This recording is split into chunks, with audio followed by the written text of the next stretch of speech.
많은 피해를 남긴 폭우가 물러가면서 중부지방의 장마도 어제 공식적으로 종료됐습니다. 이제는 폭염에 대비를 해주셔야겠습니다. 다시 전국 곳곳에 폭염특보가 발효 중인 가운데 기온이 차츰 오르고 남서풍이 유입되면서 덥고 습한 날씨가 이어지겠습니다. 오늘 낮 기온 서울이 31도, 대구 33도, 강릉과 광주가 34도까지 오르며 무덥겠습니다. 오늘 전국 곳곳에 소나기도 지나겠습니다. 남부지방은 오전부터, 중부 내륙은 오후부터 소나기가 예상되는데요. 예상 강수량은 대부분 지역에서 5에서 60mm 안팎, 전북 동부와 광주 전남, 경남 서부 내륙을 중심으로는 80mm 이상으로 특히 오늘 이 남부지방을 중심으로 매우 강한 소나기가 예상됩니다. 수해 복구 작업이 진행 중인 지역인 만큼 이 소나기와 더위에 피해 없도록 대비 잘 해주셔야겠습니다. 오늘 내륙 곳곳에 안개가 낀 곳이 있겠습니다. 현재 기온 보시면 서울이 25.9도로 출발하면서 다시 이틀째 열대야가 나타났습니다. 날씨였습니다. 아스팔트 도로가 무너져 내렸고 꺾여 부러진 전봇대 옆으로 불어난 강물이 세차게 흐릅니다. 어제 새벽 3시 반부터 경기도 가평에 시간당 최대 76mm의 집중 호우가 쏟아졌습니다. 기습적인 폭우에 조정천의 수위는 순식간에 9.2m까지 치솟았습니다. 길하고 우리 마당하고 그냥 강물하고 거의 비슷해진 거예요. 이제 이 역류가 돼가지고 그냥 다 넘어온 거죠. 그리고 여기서 사무실 있는데 완전 초토화 돼버렸잖아요. 곳곳에서 산사태까지 발생하며 인명 피해는 커졌습니다. 가평군 조정면에서만 산사태로 현재까지 2명이 숨졌고 실종자들에 대한 수색 작업이 진행되고 있습니다.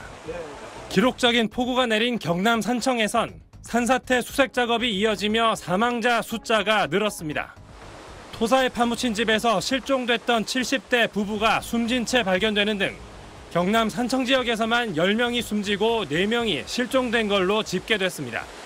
이번 집중호우로 발생한 이재민은 전국적으로 13,400명이 넘습니다. 집이나 건물, 농경지 침수로 피해를 입은 사례는 전국적으로 4,300건에 육박합니다. 이번 집중호우로 지난 닷새간 전국에서 사망자가 18명, 실종자는 9명으로 집계된 가운데 이재명 대통령은 피해가 큰 지역을 특별재난지역으로 선포하는 방안을 조속히 추진하라고 지시했습니다. SBS 배준우입니다. 70m 상공에 멈춰서 있는 케이블카. 어제 오후 3시 56분쯤 설악산 국립공원 해발 700m 권금성으로 오가는 케이블카가 운행 중 갑자기 멈춰섰습니다. 당시 속초 지역에는 폭염주의보까지 내려져 공중에 고립된 승객 80여 명은 찜통 같은 더위 속에서 불안에 떨어야 했습니다. 죽을 뻔했어 내가. 안에 탈수 환자도 있었어요. 애들은 또 울고 어떤 분이 막 쓰러지셔가지고 계속. 오후 6시 10분쯤 케이블카 업체가 일부 수리를 완료해 하행선 탑승객 40여 명은 먼저 구조됐지만 상행선에 타고 있던 40여 명과 케이블카 상부 정거장에 내려 관광하던 170여 명은 사고 4시간이 지나서야 모두 하산할 수 있었습니다. 이 사고로 다행히 인명피해는 없었지만 일부 승객은 어지럼증과 탈진 등을 호소해 응급처치를 받기도 했습니다. 케이블카 업체 측은 탑승료 전액과 주차비 환불에 나섰지만 승객들은 구조 전까지 사고 상황에 대한 제대로 된 안내와 고지가 없었다며 거세게 항의했습니다. 대기 시간이 굉장히 길었었는데 그 직원분들께서 거의 공지도 안 해주시고 그리고 노인분들이나 아이분들은 먼저 뭐 탑승권을 주거나 아니면 좀 더 뭐를 해줬어야 된다고 생각을 하는데 경찰과 소방당국은 케이블카 유압 오일이 누출되며 운행이 중단된 것으로 보고 정확한 사고 원인을 조사하고 있습니다. 지원뉴스 김돈입니다.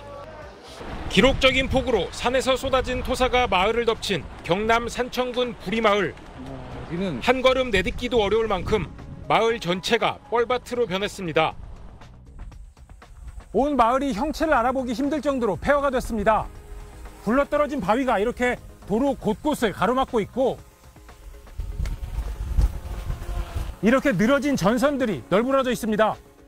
갑자기 막 심각하게 많이 쏟아지더라고. 바위가 이리 도로로 막 굴러갔습니다. 여기 굴러가가지고 여기 119 대원들이 여기를 못 올라갔어요. 축사에 들어찬 흙탕물에 소들도 제대로 움직이지 못합니다. 부리마을에서 약 1km 떨어진 병정마을. 폭우로 뒷산 토사물이 쏟아지면서 마치 포탄을 맞은 듯 유리창이 상산조각 나고 집이 뻥 뚫렸습니다. 온갖 집기류가 집 밖으로 쏟아져 나왔고 주차장에 있던 승용차는 파손됐습니다. 산이 큰 소울음소리 나는 기라 꿍 고달았고 사람으로서는 해결을 못할 부분이라. 내가 71년 동안 살아도 이런 일이 처음이고 지금 폭우 피해도 막심하지만 곳곳에서 전기와 수도가 끊기면서 복구 작업에 어려움을 겪고 있습니다. 복구하는데도 또 한 세월 걸릴 것 같은데요. 모르겠어요. 미치겠어요. 빨리 돼야 되는데. 당장 제일 급한 게 뭐예요? 물요. 수도. 예, 하수도. 그리고 하수도 물 내려가는 거. 폭우는 끝났지만 주민들은 언제 다시 일상을 되찾을 수 있을지 막막하기만 합니다. SBS 신용일입니다.